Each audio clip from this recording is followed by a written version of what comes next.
चाहूंगा कि यह जो जल संगोष्ठी है, इस संगोष्ठी में हमको बोलने का मौका मिला, इसके लिए मैं हार्दिक अभिनंदन करता हूं कि पानी बचाओ महासंघ के साथी विजय त्रिपाठी जी का। साथियों, आज पूरा देश अभूतपूर्व संकट से गुजर रहा है।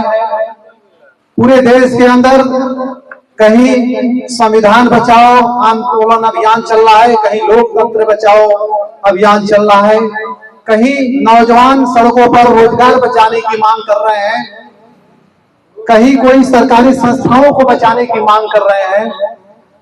ऐसे तमाम बचाव की राजनीति जो चल रही है, इसी दौर से 10-20 साल पहले एक दौर था जब अपने बचाने की राजनीति से बहुत आगे अपने अधिकार और हक पाने की राजनीति हो रही थी। हर इंसान जो आंदोलन कर रहा था, अपने अपने हक और अधिकार पाने का आंदोलन कर रहा था।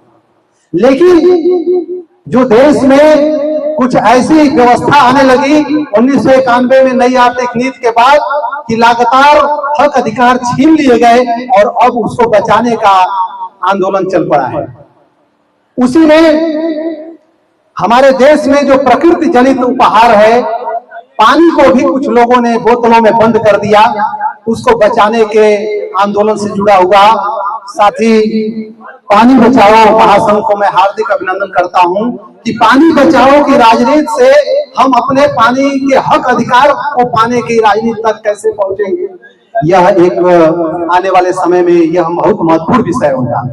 दोस्तों, पानी बचाओ का सीधा सा जुड़ाव है, सीधा सा रिश्ता है पानी के संकट से, और पानी का जो संकट है उसका गहरा रिश्ता है देश के अंदर। यह जो देश ही नहीं, पूरे पृथ्वी के वायुमंडल और पृथ्वी से जुड़ा हुआ जल चक्र से, जिसको कॉलेजों में विद्यालयों में छात्रों को पढ़ाया जाता है जल चक्र के माध्यम से। एक जल चक्र क्या है? जल चक्र यानी पानी का एक चक्र जो प्रकृति जनित है।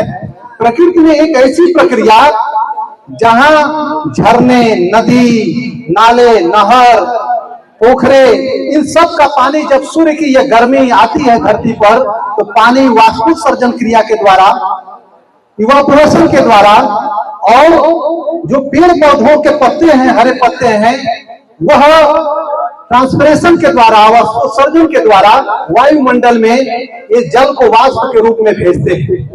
ये बिखरे हुए जो वाष्प कण हैं जब संघटित होते हैं, जब इनका कंडेंसेशन होता है बादल के रूप में, इसी धरती पर फिर उसी वायुमंडल में गए हुए पानी को वापस भेजते हैं बारिश के रूप में। बारिश का पानी इकट्ठा होता है इस धरती पर और इससे नदी नालों में, पोखरों में इकट्ठा होता है, फिर वह रन ऑफ होता है, वह फिर पोखरों में, समुद्र में, नदियों में, हर जगहों पे पहुंचता है। धरती पे इकट्ठा पानी लंबे समय तक जब इकट्ठा होता है तो वह ग्राउंड वाटर में चला जाता है फिल्ट्रेट करके। यह पूरी प्रक्रिया जिसमें कि धरती का पानी वायुमंडल में, बादल, बादल से फिर धरती पर, इस पूरे चक्र में वायुमंडल, पोखरे तक ही नहीं, जीव जंतुओं तक भी वो पानी पहुंचता है मीठे जल के रूप में। क्योंकि 98% खारा पानी हम इस्तेमाल नहीं कर सकते हैं, उसमें नमक और तमाम खारापन होता है। लेकिन जो मीठा जल है, मीठा पानी है, जो ग्राउंड वाटर के रूप में है, नदी, तालाब, पोखरों में है, वो पानी झरनों में है। सदियों से, हजारों सालों से इंसान उस स्वच्छ जल को पीता था, नहाता था, अपने जीवनचर्या में उपयोग करता था, खाने बनाने में। लेकिन वह जो मीठा जल है वह संकट में है। उपयोग करने वाला पानी संकट में है। क्यों संकट में है? आखिर क्या वजह है? उसकी 4 वजह है। एक वजह है कि अति दोहन, दूसरा वजह है कि देश के अंदर पूरे धरती पर वनों की जो जंगलों का कटान हो रहा है भारी पैमाने पर, और उसके वजह से जलवायु परिवर्तन हो रहा है। तीसरा वजह है कि भारी पैमाने पर जो जलवायु परिवर्तन के बाद ये पानी जो बच रहा है दोहन के बाद, वह पानी ही संक्रमित करके प्रदूषित कर दिया जा रहा है। और चौथी वजह है पानी का निजीकरण, व्यापारीकरण। ये 4 मुद्दे हैं। पानी का अतिदोहन कैसे हो रहा है, उस प्रक्रिया को हम समझेंगे कि पानी जो कि प्रकृति जनित है, जो हमारा उपहार है, जीवन का आधार है, हर इंसान का उस पर बराबर हक है। लेकिन कुछ बड़ी बड़ी बहुराष्ट्रीय कंपनियां, बड़े बड़े अंतर्राष्ट्रीय संस्थान जो विज्ञान और टेक्नोलॉजी का इस्तेमाल उन्होंने करके और पानी का भयानक समरसेबल या बोरवेल लगाकर भयानक उसका दोहन कर रहे हैं। और भले आपका खेत सूख जाए, भले बस्ती सूख जाए, भले सूखा पड़ जाए, लेकिन उनको वाटर पार्क चाहिए, उनको अयासी के लिए गोल्फ कोर्स चाहिए, उनको ढेर सारे ऐसे पानी की लूट कायम करने के लिए, छोटे छोटे पानी का व्यापार करने के लिए ढेर सारे प्लांट्स चाहिए, भले उसके लिए सूख जाए। केरला में हेलो क्या हो गया, हेलो केरला में आप लोगों ने सुना होगा कि कोको कोला एक कंपनी थी जिसने करोड़ों लाखों टन रोजाना वह लाखों लीटर पानी शोषण करके और उसको कोको कोला बना बनाकर बाजार में उतारता था। वहां हजारों गांव किसानों के सूख गए, उनकी खेती सूख गई। नतीजा क्या हुआ कि किसान रोड पर आ गया, खेतों से चलकर सड़कों पे आया, आंदोलन करना शुरू किया कि यह कोको कोला कंपनी भयानक अतिदोहन जब कर रही है तो हमारे खेत सूख गए हैं। अंत में व्यापक आंदोलन के बाद उसको पीछे हटना पड़ा है। ऐसे ही पेप्सी, पार्ले, बिस्लरी, तमाम वाटर कंपनियां हैं जो पानी का अतिदोहन करते वक्त ये नहीं सोचती कि इसका मानव पर क्या इफेक्ट पड़ेगा, पशुओं पर क्या इफेक्ट पड़ेगा, जीव जंतुओं पर क्या इफेक्ट पड़ेगा। यह अतिदोहन की प्रक्रिया इतनी अधिक है कि हमारे सरकारी संस्थाओं ने और पूरे देश में प्रचार किया गया कि हरित क्रांति से पूरा देश हरा भरा हो जाएगा। पंजाब, जिसमें सतलज, रावी जैसे नदियों का दोआबा कहा जाता है, बड़े पैमाने पर नदियों का जो जाल बिछा हुआ है, उस पंजाब में 80% जल का दोहन करके सिंचाई किया गया और नदियों के होने के बावजूद भी 20% मात्र खेतों की सिंचाई की जाती है। अपने इलाकों में भी नदियों से बाढ़ पीड़ित इलाके हैं कुछ इलाके, और कुछ इलाके ऐसे हैं सूखा से वो पीड़ित होते हैं। आखिर क्यों? यानी प्रबंध व्यवस्था ठीक नहीं है, जल के दोहन को आप छूट छोड़े हुए हैं। दूसरा कारण है कि हमारे देश में पाखंडी ढोंगियों की सरकारें आती हैं। वो एक सरकार की बात नहीं है, वो केवल प्रचार में और पढ़ाई लिखाई में बच्चों को पढ़ाते हैं कि जलवायु परिवर्तन से बचना होगा। हमारे देश में लाखों की संख्या में पेड़ों को कटान किया जाता है और ये दुनिया में भी हो रहा है, क्योंकि पूरे दुनिया के पैमाने पे एक ऐसी पूंजीवादी साम्राज्यवादी व्यवस्था को खुली छूट मिली है कि जो अपने सुपर मार्केट को, सुपर प्रॉफिट तैयार करने के लिए जो हमारे जीवन का आधार है उसको भी बाजार का माल बना दिया है।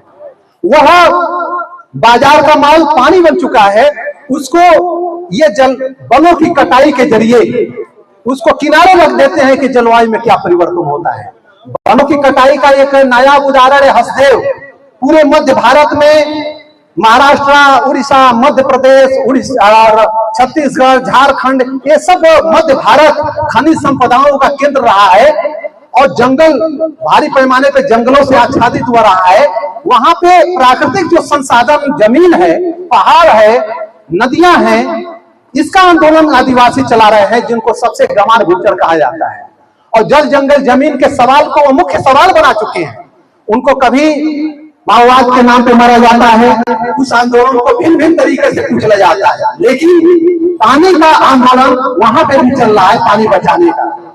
तो यह सवाल हमारे देश के पूरे मध्य भारत में जो उठा है, आज पूरे भारत का सवाल। लेकिन हमारे देश में ढूंढ क्या होता है, जो सरकार कहती है, अभी अभियान एक चालू की है कि एक पेड़ मां के नाम, और दूसरी तरफ लाखों पेड़ अडानी जैसे कारपोरेट कंपनियों के नाम कर दिया जाता है।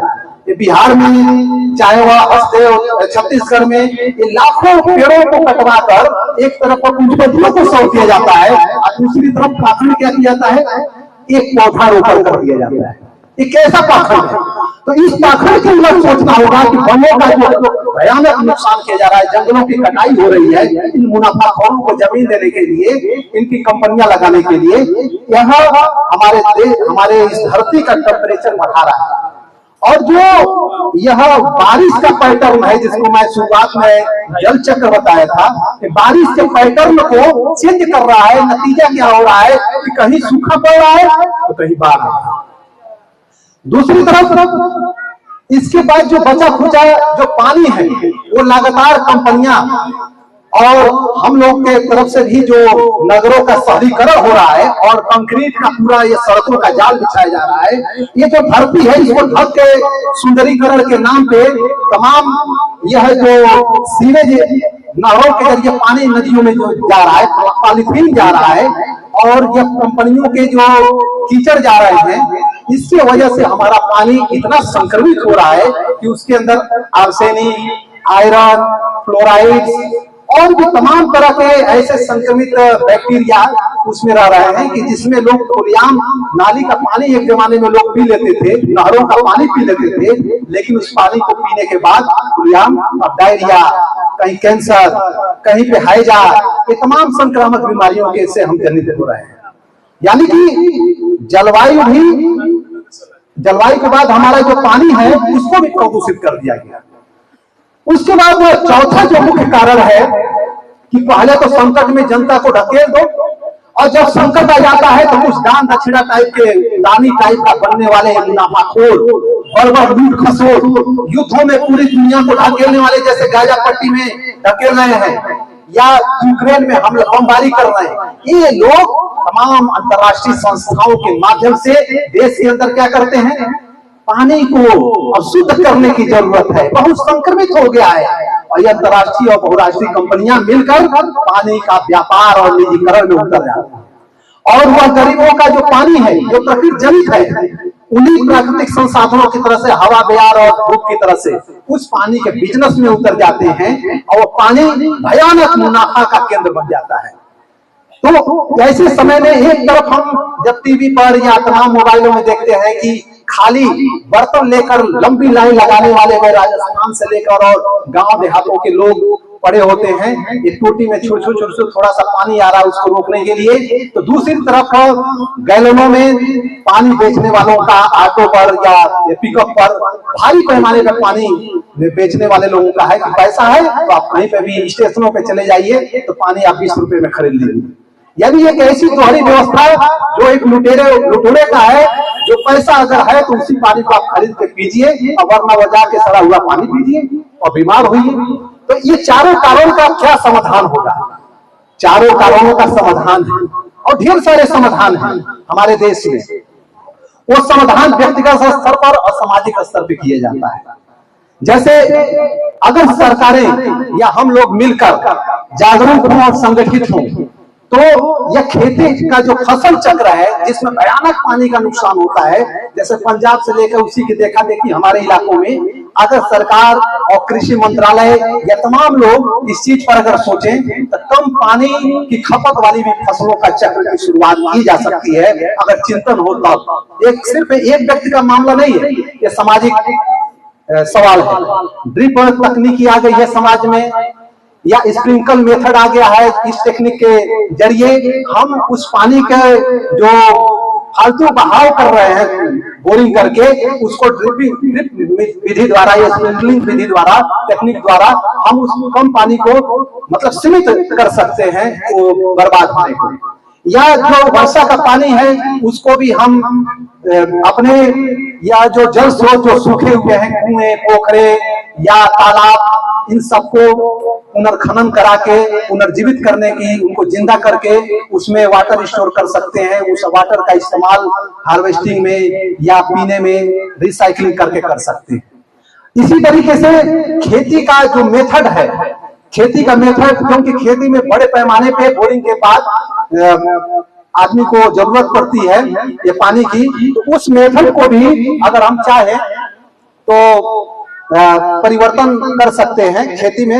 इस समय किसान आंदोलन भी चल रहा है और किसान इसकी डिमांड कर रहे हैं कि कम पानी वाले फसलों को प्रोत्साहित किया जाए, या फसल चक्र को ठीक किया जाए, ऐसे फसलों को प्रोत्साहित किया जाए, प्रचारित किया जाए जिसमें पानी कम लगे, और ऐसे जो स्प्रिंकल सिंचाई का जो तकनीक है उसका प्रचार किसानों के बीच में किया जाए। और सबसे अंतिम जो बात है जिसको मैं ढोंग पाखंड और एक लोगों को मूर्ख बनाने के अभियान के तौर पे देखते हैं, एक पेड़ माँ के नाम और लाखों पेड़ पूंजीपतियों के नाम एक तरफ किया जाता है। किसान जब आंदोलन करते हैं तो उन पे गोलियां तक चलाई जाती हैं। तो बहुत ही सुलझे दिमाग से हमारे देश के शासन प्रशासन और जनता सबको मिल बैठ के ईमानदारी से इस पानी के संकट को, इस पानी के बचाने के सवाल को समझना पड़ेगा। और जो यह नदी जोड़ो योजना लगभग बहुत लंबे समय से साइंटिस्टों ने बताया, एक तरफ आपके देश में बाढ़ आता है, एक तरफ सूखा पड़ता है, अगर नदियों को जोड़ दिया जाए तो हमारे नहरों के पानी ऐसा नहीं होगा कि वो हमेशा किसान बोरिंग से करेगा। अगर नहरों में पानी छोड़ा जाए तो नहरों को जोड़ दिया जाए नदियों से, यह योजना को वास्तव में क्रियान्वयन किया जाए तो आधा संकट ये दूर हो जाएगा। दूसरा, उद्योगों पर जो कि